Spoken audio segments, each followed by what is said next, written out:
torn apart by Dong Zhuo's cruel tyranny.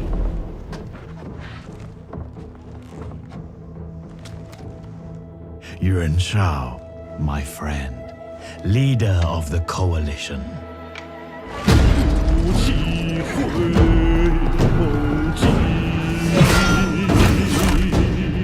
Together, we will put this chaos to an end!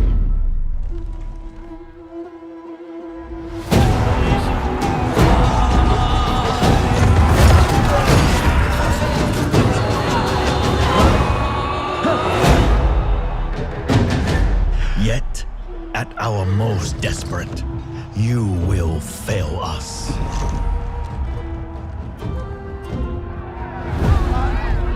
And reveal yourself unfit to lead.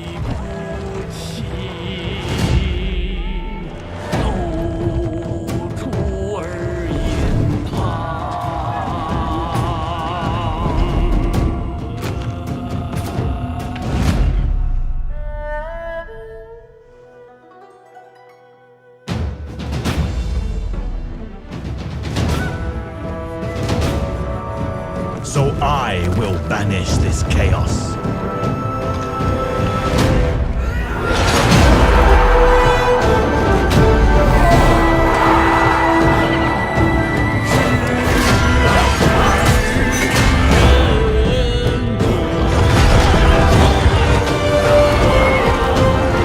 This kingdom will be brought to order.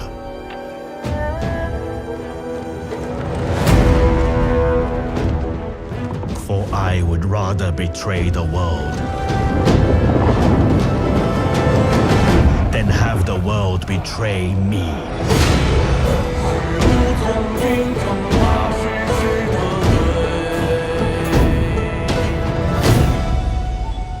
Ah, a new opponent. Let us begin. Hey everybody, it's Party Elite, and today is a glorious day for anybody waiting for Total War 3 Kingdoms. Well, sort of. A new blog post and a brand new in-engine trailer has revealed a lot and brought both good and bad news with it. We're going to dive into both and see all that we can analyze, and as always, I do apologize for any butchered pronunciations. I try my best, but unfortunately my Mandarin language coach is working a late shift today, so it's likely to be worse than usual. Please bear with me. Let's start with the trailer. First things first, this trailer uses in-engine footage and is classified as a cinematic trailer. We need to remember that this means that it's a representation of the themes and general look and feel of the game, but not the actual in-game experience. It uses cinematic camera techniques, but should be, if I understand correctly, actual in-engine art, even though it's really early right now and some of it most certainly does not look perfect. Alright, opening shots, a city on fire, and us hopefuls are probably thinking, please let this mean full siege battles if they're going to open with a shot like this. This land suffers. A note, the lyrics in the background are the same song as the one in the first trailer, at least for now, and is talking about that soldier that returns to his village after serving for far too long, only to see that he has nobody left at home. Now in this shot, we also see the G being carried around by the soldiers in the camp. There are a variety of types of this weapon, ranging from spear-tipped with the little daggers we see here, to ones that have just the dagger, or daggers with an extra dagger blade. I believe crescent-bladed versions came later on in the timeline, beyond the dates of the game potentially.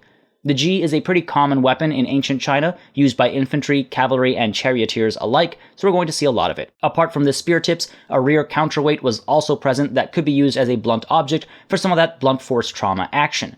We also see in this shot regular spears. I also want to make a quick mention of the flags here. Now my accuracy is up for debate, but on discussing with my girlfriend's Beijing-born and raised mother, it seems the flag here says Cao, as in Cao Cao.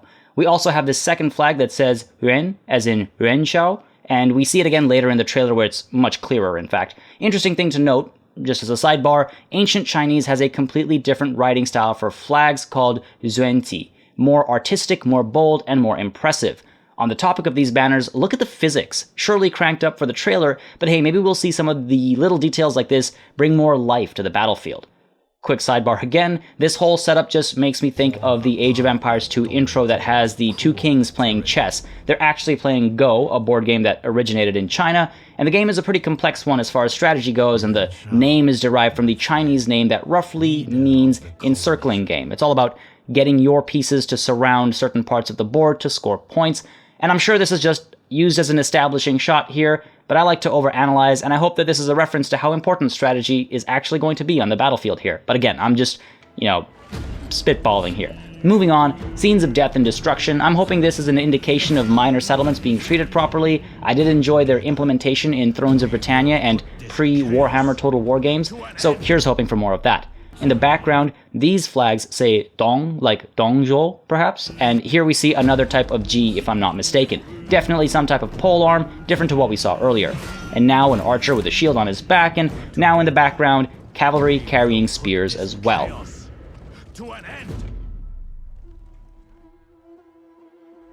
Alright, this shot right here. Some serious Shogun 1 vibes as far as visual fidelity goes, but again, we're still relatively early in the dev cycle. There's a year to go, so level of detail models and lighting isn't all in place yet, it seems. But take a look at the atmospherics and the scale of these armies. It seems like a pretty big battle to me, and it's really too early to judge the limitations of the final game, of course, but I like what I'm seeing here, and I hope we're going to see bigger battles, especially in this setting and in this era. The battles were absolutely massive almost all the times. This isn't the Viking era. It's not about a couple hundred here and a couple hundred there. These are huge clashes. And here, actually, a little bit closer, things are looking a bit nicer. I love the sheer number of banners littered across the field as well. And watch how they all animate. It's a little detail, completely useless mechanically, but it feels nice. Who knows if it'll be in the final game, but I hope so. Now in this shot here, we see a Dao, the Chinese sword, and shield on the same guy, alongside a few attackers carrying spears. And now comes a moment that I absolutely love. I recently rewatched Braveheart for like the 100th time, and there was this one scene where William Wallace is betrayed by his cavalry commanding nobles. And as I saw the battlefield betrayal happen, I thought to myself, see, this is what I want on the battlefield in Total War games. I hope Three Kingdoms has it. And this trailer more or less literally recreates the scene I'm speaking of. Loyalty mechanics are really interesting to me, especially as somebody who has a love for role-playing elements in games like this.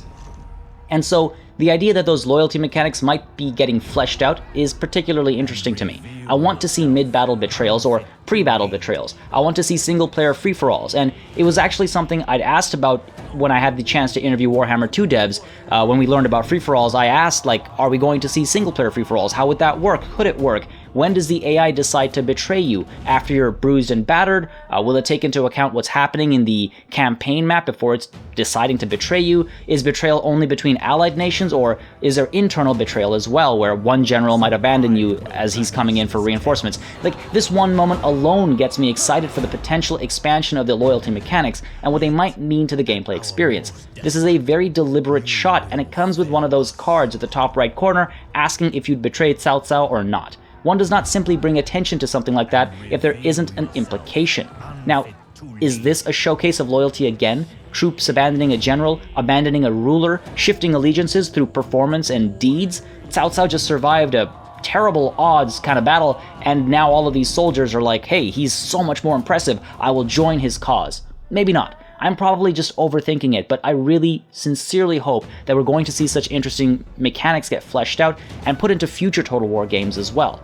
Alright, now we've got loyalties shifting and new alliances forming, looks like an oath being sworn here, and this gentleman up front is Jia Houdun. Oh, I definitely butchered that. He's a general that served under Cao Cao and his successor Cao Pi momentarily before he died, and he was one of Cao Cao's most trusted generals, aided in campaigns against Lu Bu, Liu Bei, and Sun Quan.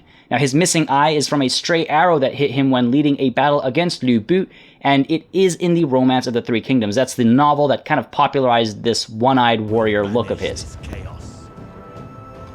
Now, more sword and shield infantry on the march, with cavalry in the background. I will point out, even though there's plenty of time for this to change, that yes, all the faces are the same in this shot.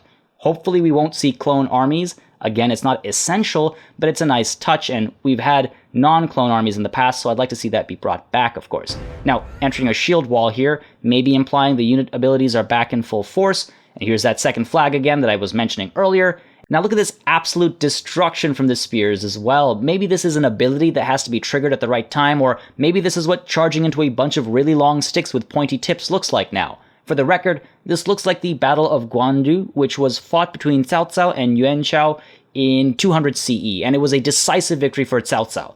Maybe we're looking at a historical battle or a quest battle, or maybe it's just a battle and I'm looking into it too much. Some hero action over here as well, but more on that later. And now we see a siege battle in progress. We've got siege engines, what looks like a weapon stack, or maybe even more siege equipment, and a city on fire, alongside archers firing away. Cavalry with sword and shield charge past the camera, and we follow them to get a nice charge into some poor unfortunate archers. Now this bird's eye view shot is very interesting. These armies look absolutely massive, and the whole scene looks beautiful. There's artillery fire going back and forth, a breached wall, all looking pretty good. Can't tell too much of what's going on behind the wall, but I sincerely hope it's as complex as what we got in Thrones of Britannia. That was some really amazing work with the siege battles. We also see the gates to the city, but no verdict yet on if they've fallen or not. Be brought to order.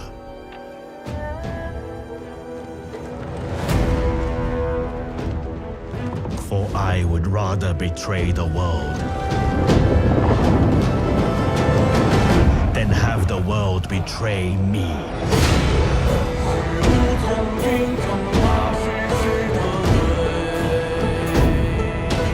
And now this, at the end, seems to be Liu Bei. More on him in my previous Three Kingdoms video, and yes, his beard does look funky compared to the other facial hair we've seen in this trailer so far, but hey, it's still a year before the game actually releases. Let's hold off on visual judgments for now.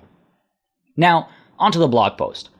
First things first, there's a bit of a delay, and yeah, that's a huge bummer. I was looking forward to playing some Three Kingdoms this fall, but let's be honest, this is a much better call than another Rome 2 launch. I think Total War has a bit of a watershed moment, like the Battle of Yavin or the Birth of Christ. There's before Rome 2 launch and after Rome 2 launch, and in an after Rome 2 launch world, I much prefer a delay of a handful of months to a broken early launch.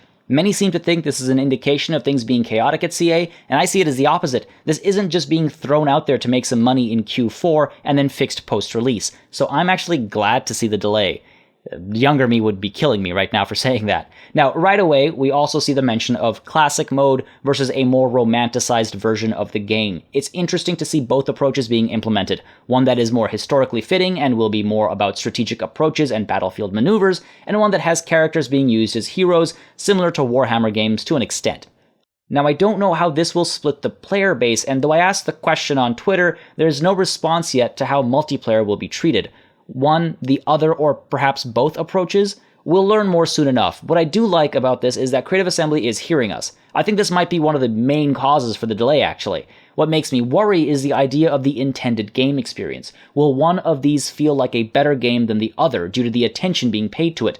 Time will tell. For now, as always, I'm optimistic, and I think that this is a great move and something that might change how Total War approaches all future titles. It's sort of a case of having your cake and eating it too, but actually managing to make it work out. Historically, and as far as the saying goes, it's not supposed to be possible, so let's see if this actually works.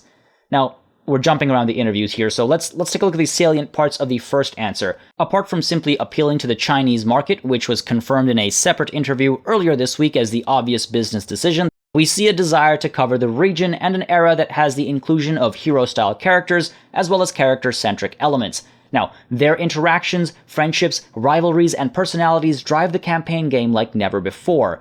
So again, I'm really hoping for deep and meaningful loyalty mechanics and systems in place to really build on these relationships. Family trees, diplomacy actually mattering and making a difference now. I also hope that this doesn't mean that characters are immortal. People die, and their deaths have implications, from changes to power dynamics, to loyalties, to God knows what else.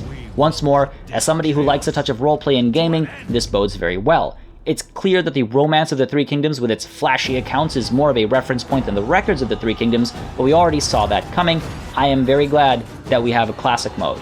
Apart from just changing how battles work between the romanticized mode and the classic mode, we also see a little bit of information about how events are different. There's actually going to be a difference in which events happen in the two modes, romance and records affecting the default game and classic mode respectively. This is particularly interesting because it might actually add an extra layer of replayability. If Heroes and No Heroes wasn't different enough, the stories we weave and are involved in may be completely different as well.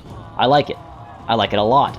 I just hope it's more than the occasional pop-up window with options. I think there's room for historical battles and quest battles alike to be implemented as they were in Warhammer games, and I think that the events could be made more interesting with far-reaching consequences. Consider how events work in games like EU4, where an event will affect variables over a large chunk of time, and those variables being affected will then cause long-lasting effects over an even longer chunk of time. Finally, with reference to historical and cultural accuracy, they've got a renowned historian among many others helping. This is a pretty status quo situation as far as Total War games are concerned, so I think this is just here to assure us long-term fans that yes, history is important here. Also, another quick side note, I'm fairly certain that this game is going to use the same engine as more recent titles, such as Warhammer games. I imagine that CA would have mentioned that they're using a new engine just to stop all the questions being asked, but I could be wrong, and this could be a completely new engine driving the battles and the campaign map. But do keep in mind that engines are very modular, and we haven't necessarily seen the limitations of the current one. This is both a statement about visuals, physics, mechanics, and how it all comes together. Hopefully we're going to see higher settings really pushing the boundaries a bit more. It really is way too early to start talking about impressions about the final game. It's about a year away, we haven't seen any gameplay or mechanics or anything, but I like to think that Creative Assembly has learned from some of its mistakes over the last couple of games in terms of what people want and what they don't want. I'm hoping to see really deep campaign mechanics, some carried over from Thrones of Britannia, some absolutely fresh. I'm looking forward to seeing how the battlefield mechanics start to evolve and start seeing new ideas represented, and perhaps most of all, I'm looking forward to seeing Zhuge Liang and his contraptions in action. The separation of classic and fantastical approaches is appreciated, at least by me, and I have no idea which I'm more drawn to as things stand right now. In fact, this probably leads to the discussion about my biggest concern, the fear of missing out. Yes, there's a sense of replayability, but will I start feeling like, oh, this mechanic could have worked in this other version of the game, or I wish this mechanic wasn't in this version of the game? Time will tell. Now, to keep up with Total War and for more in-depth and early looks at upcoming DLC and games, make sure you subscribe to this channel. If you'd like more videos like this, let me know in the comments below and with a like. As always, thank you very much for watching. Until next time, cheers.